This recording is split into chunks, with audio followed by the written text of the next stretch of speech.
I'm Christopher Lewis, and welcome to Dating Intelligence, the vodcast, where we give relationship advice from dating to marriage and everything else in between, and always with the goal of helping you to continuously be the best you at all times. As you can see, I have my guest and co-host tonight, the lovely Jamie Villamor. Welcome to coming to the show. Thank you so much for having me. Yeah, I'm glad so you're excited. here. Very exciting. So, Jamie, by the way, is an international model who's graced the covers of magazines worldwide. She's an entrepreneur, successful entrepreneur that has many successful businesses, and I guess I could say you're a mom. I am. All right, I like that. As well as an international, and I repeat, an international traveling gun competitor. Yes. That's pretty amazing. You got a pretty amazing resume. I mean, I love life. And okay.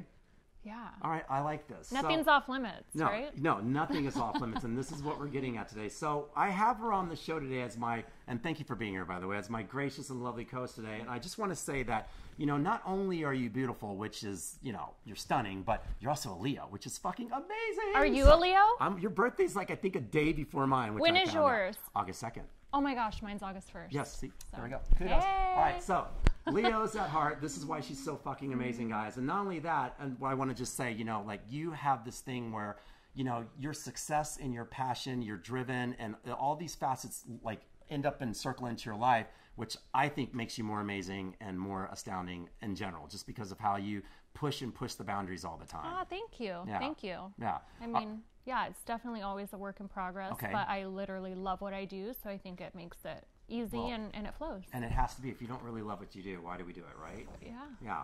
All right, so we're going to jump into the topic at hand. It's one of the reasons why I have you here, which I'm grateful for you being here, is the fact that we are going to talk about, and like quote this topic, because you know me and my guys and my episode topic names. This one is called Life as a Seesaw, the work-life balance, about learning how to balance work and life stuff. So, and you with your running around and traveling and being a mom and a successful entrepreneur, I mean, we got to talk about how you balance all this, and maybe you can give some tips to people out there on how to do all this. So, so I'm going to start off by first of all saying, how's the modeling business for you? Modeling is amazing. I think a lot of people slowed down with the pandemic, and I ended up speeding up. So fortunately for me, there were a lot of girls that weren't willing to travel during that time, and I was all over it. So I was like, you have a job, like I'm there. So so it enabled a lot more for me, because there were a lot of models that weren't willing to like travel and work. Great. So this landed you, which is probably on this note, landed you the cover of Cosmopolitan in Romania. Is that right? Yes. That's pretty amazing. Yeah. So yeah, that was fun. It was an amazing shoot, and I always meet like the most interesting people along the way. Yeah. Well, that's part of the best part about the travel and stuff. If you're willing to meet people along the way, I think that's something that you should capitalize on, because you have now imprinted people, and you have all these friends all over the world that you can always go visit, call upon, especially in the workplace for you when you travel that much. I don't know how many times you actually, in your industry for you, meet up with other models in different places, or if you see the same cycle of the same people around a lot when you go around. Yeah, so we always, I think like within any career, there's always those girls that you're like, oh my gosh, she's so beautiful, or oh, I love what she's doing, that like inspire us along the way. So, like our industry, like entertainment, I feel like it's like a small niche. A niche group, it is. Yeah. Okay, she's being so really everyone nice, kind of knows everyone. Yeah, I think she's being really nice, because in my modeling days, the 10 years that I did it traveling as well and doing it in print and runway all over the world as well, I didn't like anybody. It's all competitive, all the guys. What? I'm just playing with you. I loved all my guy friends. They're all amazing. And like, once again, when you went to a different spot and you were hoping that they were going to be in the same runway show as you, or just the same, or doing something with you, that was the camaraderie and the best stuff that I really loved about it as well. So I'm just really happy to have done something, but you're on a whole nother level than I am. It's been a long time for me, so that's pretty incredible.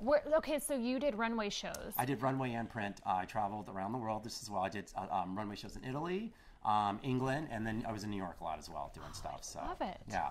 Okay. That's the fun stuff. And your favorite runway show? For me, it was like, I guess I have to say, the Prada show in Italy. Yeah, that was a great one. I love it. That was my only time in Italy for that one show, by the way. And then what a great show, though. It was amazing. Wow. It was a good experience. Yeah, I love that stuff. But wait, let me see your model look right now. Let's see. See that? Oh, you still got it. Thank you very much. See, this coming from her. It's pretty exciting. All right, so we're going to move on, and we're going to, because we have a lot to talk about. We'll come back to the modeling. But so balancing life as a model for you. You're home based in Vegas. Yes. Okay. Born and raised. Right. So how often when you're off, do you feel like Vegas, because it is home, how often are you home?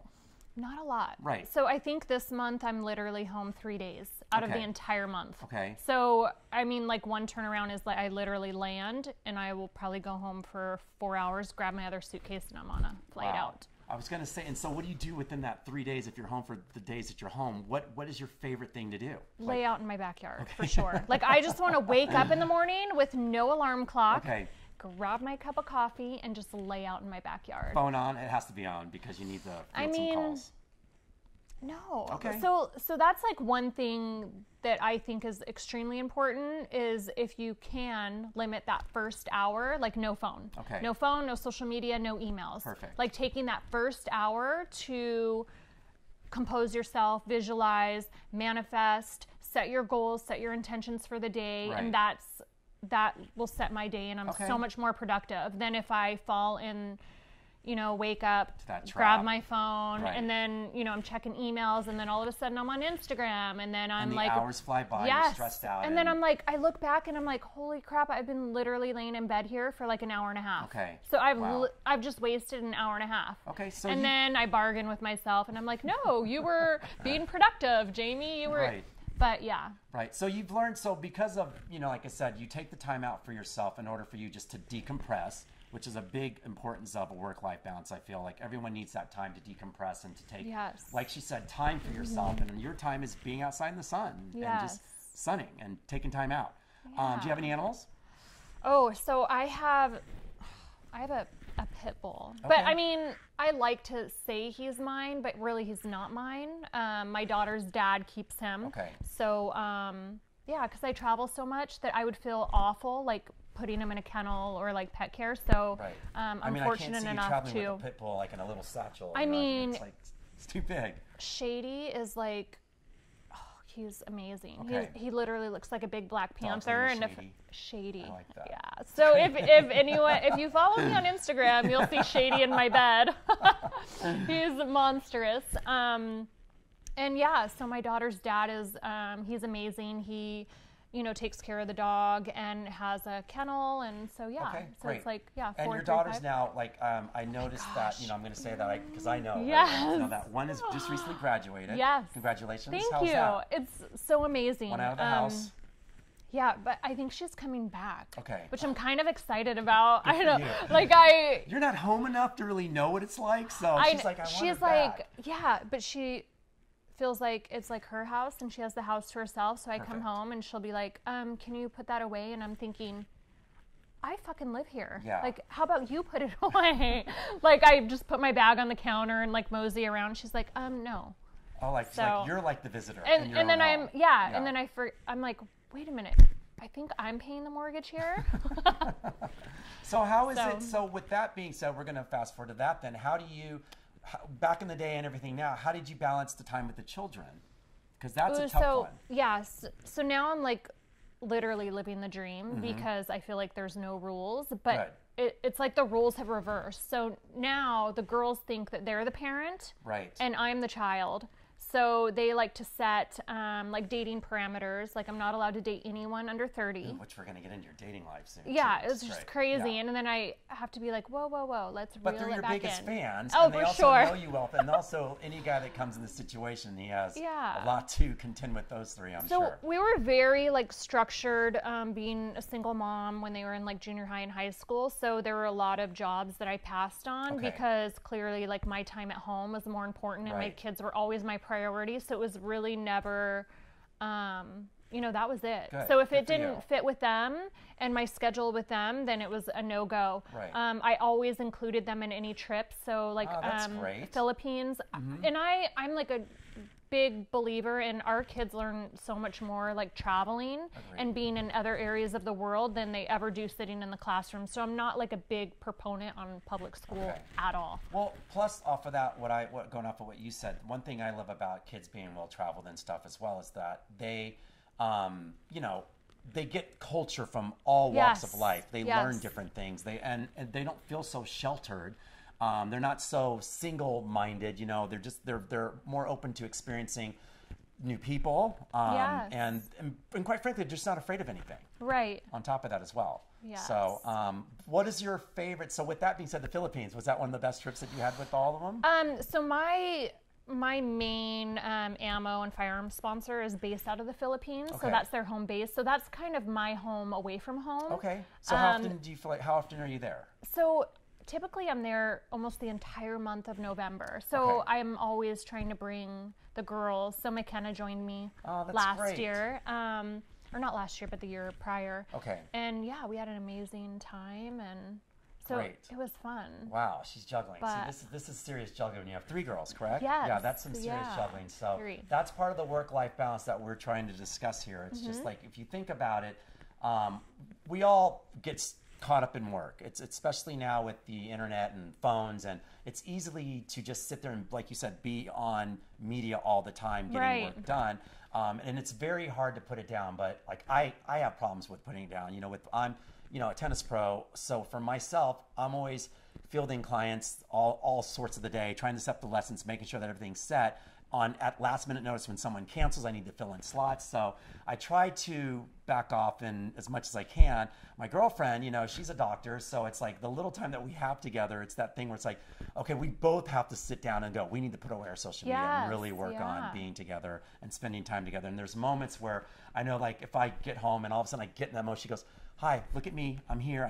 I have a little bit of time to spend with you. We need to spend it now. I'm like, oh yeah, okay. So it's changing that mindset all the time, and it's not easy. I love that. I love that she's willing to, you know, say that. Right. Like, and if we're busy, we just say, hey, look, we're both in work mode. Let's keep it that way. And we set date nights and things like that to spend that time together. So important. Right. Which, leading into that now, I'm going to get into your date life. Wait, now, I have to, like, my business side is coming out. Okay. So you said, so you are a tennis coach. That's correct. I have a question. When someone cancels, do you charge them? Yes, I do. Oh, good. And I have a 24-hour cancellation policy. Yeah, and you have to. Learn this from all your past stuff, from being self-employed on top of that. You know, you learn that if someone misses, I don't care what it is about, I charge them. And I let them know after their first lesson. I go, look, now that you're with me, this is my policy and these are my plans. Because our time is so valuable. It's very valuable. And especially, I'm really, really busy out there as well. And when someone cancels on a last-minute notice, I have lots of other pro colleagues that sit there and go,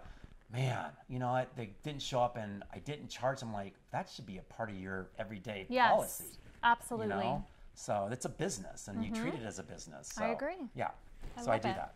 All right, now we're going to jump into your, so you tried to sidetrack me for a minute there, but I'm back on it, people. All right, so let's get into your dating life now. So you're single. I am single. Okay, so I want to know, I mean, there's so many dating intelligence episodes I could just compile into this one right now, but we'll get more of these as time goes on in the future. So, all right, what's your guy? What's the type?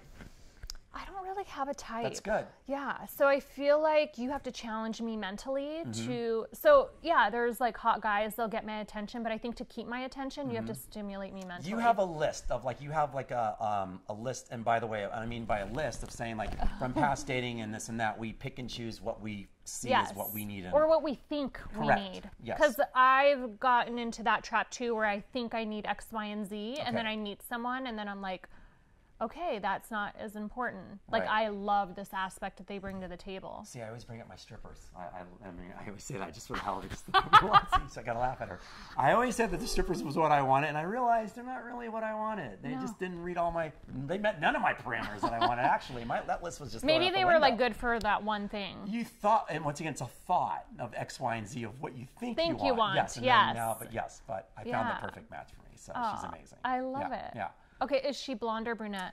So that's another one. Yes. Well, so as people know from my show, which is we'll get more into as well, I only dated blondes, and she was the only brunette that I ever dated. See, girl. And I ended up recycling back to this brunette who's just beautiful and the most amazing one on the face of the earth. So I always knew that brunettes were the way to go, and I will never look. I mean, yes, I'll look at blondes all the time. Don't get me wrong, but I don't think I'm ever going to go down that path. So my brother says, he's like, sis, if you want to get married, dye your hair brown. I'm like, why? And he's like, I'm going to tell you the truth. He's like, guys want to sleep with blondes, they marry brunettes. Right.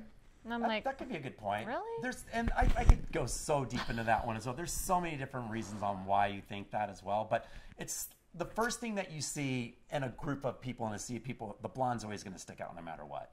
So, especially stature. I've asked so many guys, and they say the opposite. Most men, I think, prefer brunettes. And you're saying that they do prefer brunettes. I'm saying they do prefer. Right. Yes, they do. And I'm not saying that that's yes or no. I just feel that there's someone for everyone. I just feel like the blondes are always the first thing that you look at, because it's like in a sea of people, they're the ones that are going to stick out in the room, I feel like, the most. And then eventually you realize that maybe that wasn't the right choice. Right. I think guys say that because we always think that they've been out with a lot of crazy blondes. That's probably why they're saying that as well. Okay. And they want to switch to brunettes. So I'm going to do a poll. You do you. Yeah. just wear a brunette wig out one time and see what happens. I'm going to see, yeah. Well, I did dye my hair brown. Okay. And then my boyfriend at the time proposed to me. Okay, there you go. Now, if you were out, though, let's say if you were out just for the shit of it, out there in the fun, blonde you, many guys hit on, right? Yes. Brunette you, what's the percentages now at this point? It was definitely, I got hit on less, but I feel like it was a better quality. Yes, and that's a good sign then. So maybe he's right. Maybe your brother's onto something. Yeah. Okay. All right, bro. I don't know. Think What do you brother guys was think? right on that one. Yeah, for sure. Okay, so last date, last big relationship. Ooh. Let's start with relationship first, then we'll go on date after that. When was your last date? Do you know my ex? No.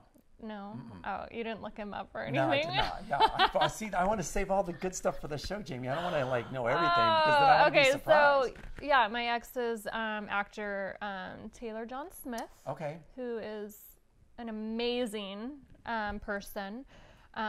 He's hot too, girls. Super talented. But yeah, so we dated for about 3 years, and then we broke up mid-quarantine. Amicably? Yes. That's good. Well, I mean, like in the beginning, of course, we unfollowed each other. Okay. And, all right. we didn't talk. But then, a few months passed, so... Right. And then, where the it was dust good. settled and things like and that, he's like, realize. Let's, I want to see you. Let's do, a little closure. So I was like, okay. So and now we're like cool and good. So the closure became closure, like it was real closure. Were there any sparks again? Oh, I mean, so it's kind of crazy because nothing bad happened one way or the other. For me, it was when I first met him. He's so mature and amazing. I had no idea how old he was. Said that. He's so mature, because. It's so bad, but so this is the reason why my kids gave me shit. Like they're like, Mom, no one under 30. Right. So when I met Taylor, he was, I don't know, like 21 or 22. Okay. So, but I didn't know. Taylor. I didn't know that he was that young until his mom told me. So we had already been dating like a while. And there's so many questions I want to go in there, but continue your story. Go ahead. So then his mom was like, this is exactly what she said.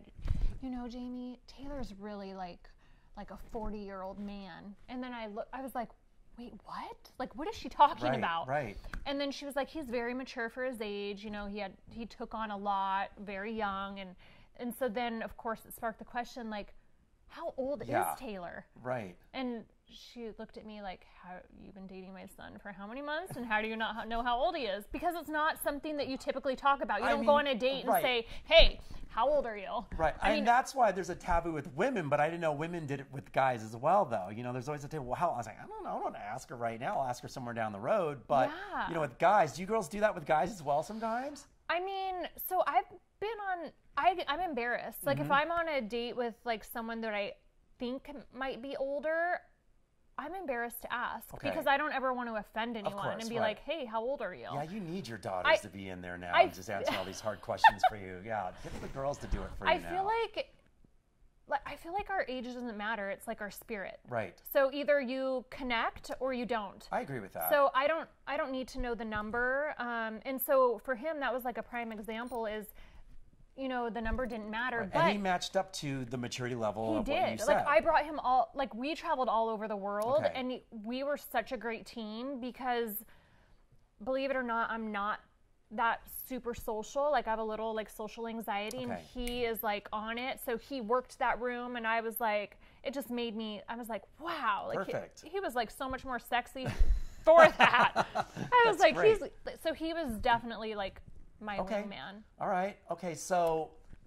But if I would have asked him early on, like first date, like, hey, how old are you? And he's like 21, I would have been like, I'm out of here. I feel like that throws it off felt for sure. like, no, ew. You make a very good point right there, because now he's you've already put an X on him for that reason right there. And now he's trying to go an uphill battle now, but you just let him be, and I think that's great. I did let him be, but then over time, it became an issue for me. Okay. So I was almost, I became like insecure in a sense.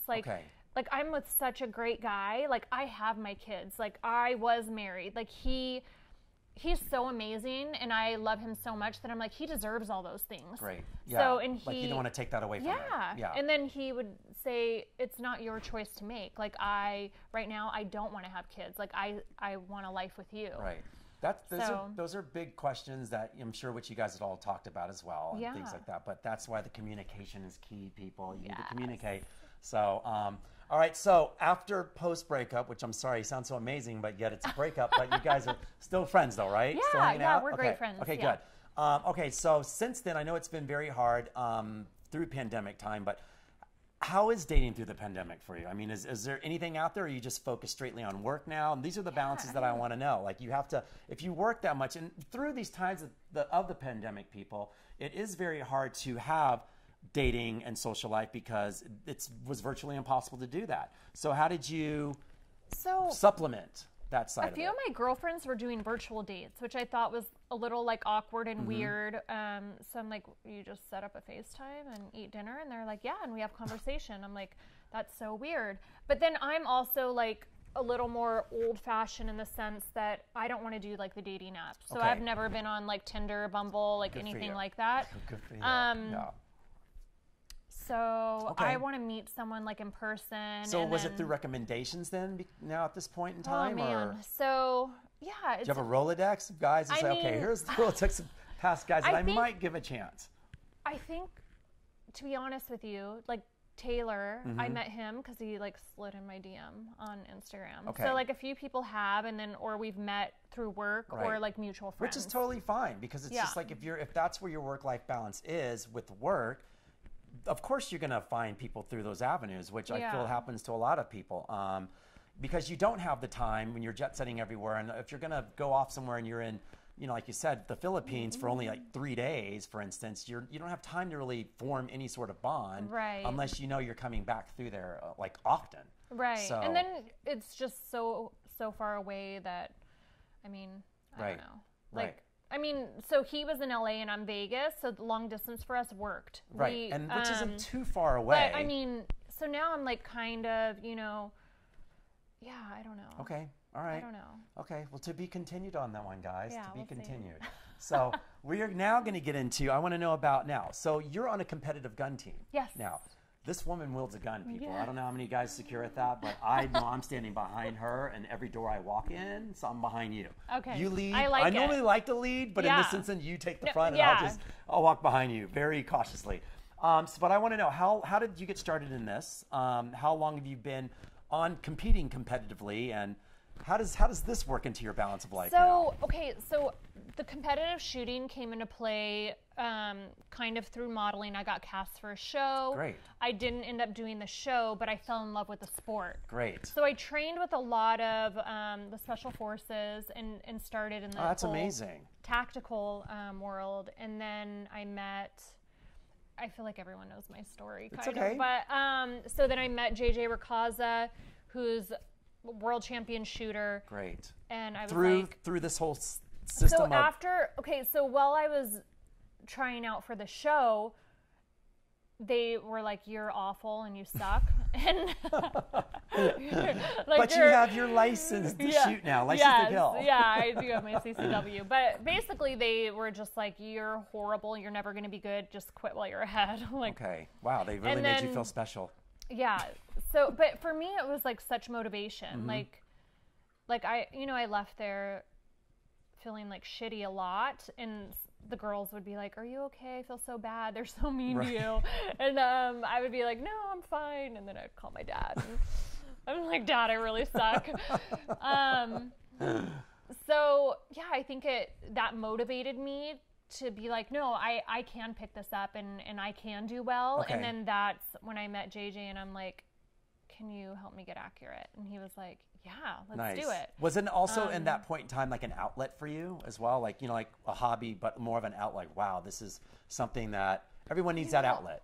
Yeah, for me, it wasn't an outlet. It was something that but so many people find, like I've met so many like doctors, lawyers, that is their outlet. Right. Like they get on the range and that's where they, like that's their thing. Right. For me, I think, you know, I'm competitive by nature, so someone telling me that I couldn't do something was motivation for me. Which is why you're on a competitive gun team as well, because it became not a hobby. It's more like I guess sport. It's a sport, right? It is a sport, yeah. Okay. So shooting it's actually an Olympic sport. I mean, I'm not shooting shotgun, but I do train with Joe Farewell, who's amazing. Like amazing 3-gunner. Okay. So I feel like anyone can start and anyone can do it. How often do you practice your craft when you do this? Every day. Okay. So I'm dry firing, you know, when I can travel with my firearm, 10 minutes a day. Okay. So last month, that was like my goal. So I set my monthly goals, and last month it was like 10 minutes every single day. That's amazing. No quitting on the dry fire. And then if like I was in the Bahamas for 2 days out of that month, where I couldn't actually dry fire, but you visualize. Okay. So it's like any sport, you have to continuously work on your craft, like anything else. And if not, like you just that little bit off could make the difference between. If you don't use it, you lose it. Okay. Shooting is such a perishable skill, so it's so important to practice, and you don't necessarily have to, you know, be shooting rounds at the range. And where has this taken you? Like, where's like you've traveled and done things, and like how have you done so far competitively? Oh my gosh, I lose all the time. So I'm not like winning, but I've built like a huge fan base. So I feel like there's so many people that come watch me because I don't fit the mold.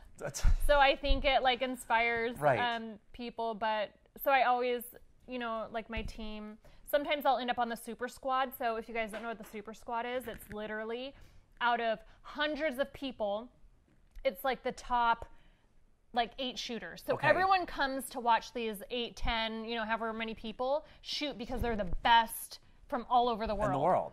Wow. And so I end up on the super squad only because my trainer is the best in the world. Do we really hate that we sometimes are just because of how we, like, let's say it, how we look? You know, we always use that as a plus. I mean, there's one thing that I can always say is like always take advantage of what you have. Any asset that you have, always take advantage of it. Never ever feel sorry for that. And you have these amazing opportunities to actually be on the super squad of a gun team at the top in the world. Oh, okay. So it gets better. So I'm shooting. This is like my first major match overseas. I think I'm in the Philippines. It's a level 5 match, so it's comparable to like a world shoot. Wow. So my trainer gets up there and he freaking kills it. Blasts through everything, and I'm like, and there's a crowd of people, there's cameras, and I'm like, holy shit, I'm next? I have to go after that. Wow. So I feel like everyone's so excited, and so when he's shooting, it's like, da-da, da-da, da-da, and then I get up and it's like, da, da. Well, but nerves come into play and so things like that as well. So I feel like everyone's like, where the hell did she come from, and why is she on the super squad? Is someone punking us right now? What's going on over here? But it was, so yeah, it was, I feel like it made it okay for people to not be like, oh, okay. So it ended up being a good thing. Like I scared the freaking panties off me, but. But you've gotten better and you've gotten over that, I'm sure. Yes, I have. Right. I mean, I'm still nervous, like with anyone. Well, any competitive thing, you know, the nerves actually hopefully. It's good. Exactly. It's a good thing. Mm-hmm. So, so now I just don't worry about everyone else, and I'm just trying to shoot and not miss. Okay. So where does that put you? So on your list of things in your work-life balance, give me your ordering. What do you think your order is, and what is the gun, like mauling, you know, family, Shady, your dog. I mean, because Shady needs some love too, by the way. You gotta love Shady, because Shady needs like, where's Mom? I need some time. Yeah. Everybody needs that. So, like, you have this cyclic thing going on here, and do you keep it all in? Do you feel like it revolves quite smoothly for the most part? I feel like it does. Okay, so good. There's a lot of times when I feel like overwhelmed, like there's so much, and some days I wake up and I'm like, okay, who am I today? Like, am I running my bow business? Am I a shooter today? Am I a mom? Every day I'm a mom, but it's like, what am I doing today? Who am I?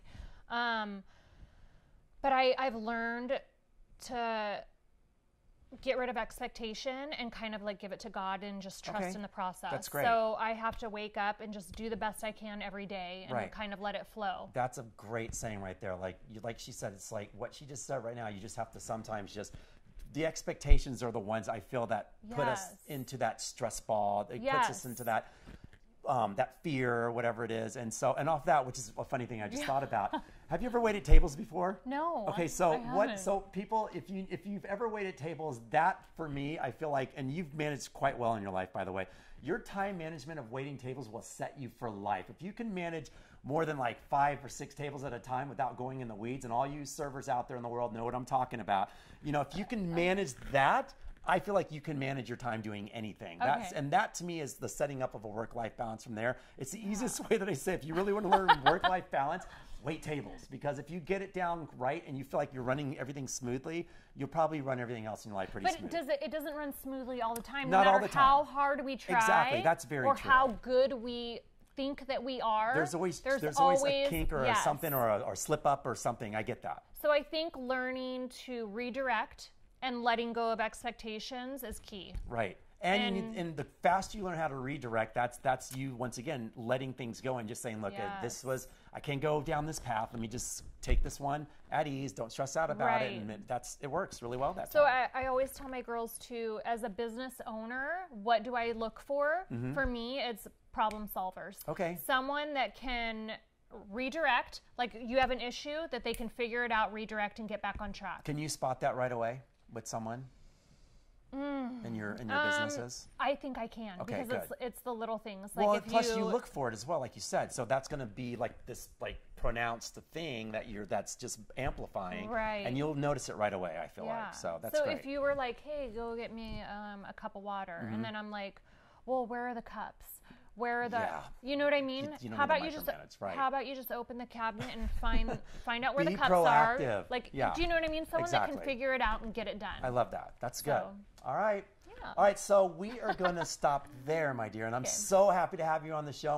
We're going to plug a bunch of stuff. But at the end of every episode, I always have questions that I answer from someone out there that has something to do with the title and subject that we're on. Okay. So I'm going to let you answer this first. So I'm going to read the question at hand. And we're going to go from there. Do I get a pass? Maybe. I don't know. If you think it's like, but then I'm going to pass it right back to you. So you actually caught me off guard with that one. I was like, that means I have to answer it. Okay, so by the way, guys, thank you so much for always sitting in your questions. And we have tons of them coming in. And I picked something that's close to the subject at hand. So this is the question for the day. Hi, Christopher. Just wanted to say love the podcast and wish you had an episode that came out every day. Your content is always on point and love the humor. Thank you. Love that. Thank you very much. So here's my question. I'm a nurse that works mainly night shifts, and my boyfriend works days. We barely pass each other in the mornings. As I'm walking in, he's walking out, and we have no more than an hour of time together 4 days a week. On the other days, I try to get as much of my chores and daily life duties done before he gets home. I feel our routine can get monotonous. How do I change it up to keep the fire burning? Signed, Running in Circles. All right, I'm going to leave this one for you. So she's a nurse. She's busy. It sounds like they only get about 4 days out of the week. They're just only an hour passing. I have more questions, though. I know. There's always a lot more questions to ask. I mean, why, if it's an issue now, was it an issue in the beginning? Like, would be my question. And so she wants to spice it up? I feel like she's probably just asking, if I'm sure that they have those 3 days out of the 7 that they have time to do stuff. She just wants to probably ask and make sure if she's doing it right, first of all. Mm-hmm. With that limited amount of time, you figure that they have a relationship where it's just what it is now. And so I'm sure it does get monotonous. So I guess she's just asking, how do I spice it up and how do you change it up? And what do you think? I think that you just basically, yes, we do have our everyday life. Like if you're that busy, you need the time for your chores. You need time for your life stuff. You need time to decompress. Mm-hmm. Hopefully you and your partner understand that, but a lot of dates, a lot of date nights, a lot of Netflix and chills. I don't care what a lot of sex. That's for damn sure. You know, or this ship is sailing. I can tell you that much for sure.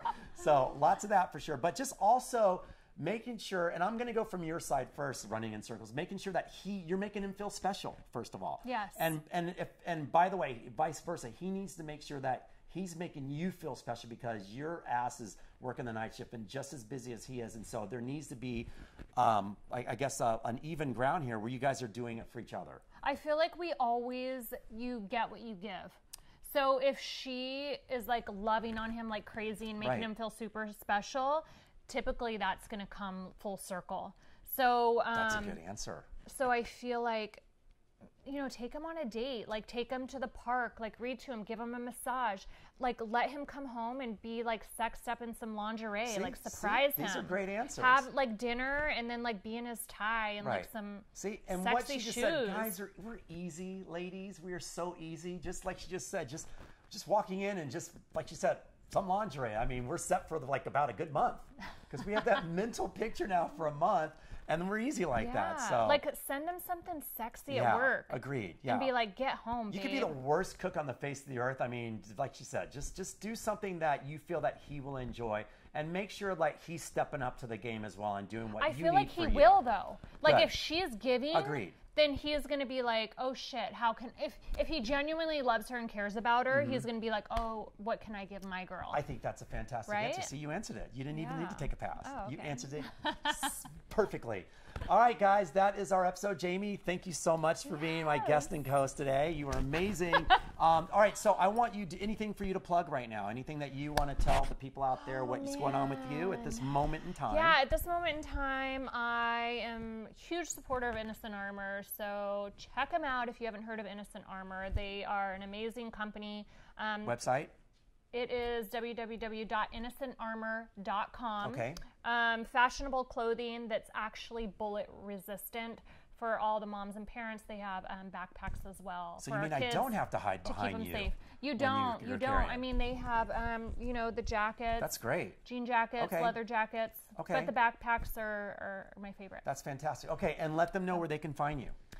What's your social media? You can find me at Jamie_Villamor on Instagram. That's right now. It's my only form of social media. I think that's probably enough. They'll all be flocking at this point in time. So, all right, guys, that's another episode. And myself, you can reach me at Christopher@dating-intelligence.com and all social media under Dating Intelligence. So, thank you so much, and that was amazing. Yes, I'm so happy Thank you so much for having me. All right, guys, that's our show for today, and we'll see you soon.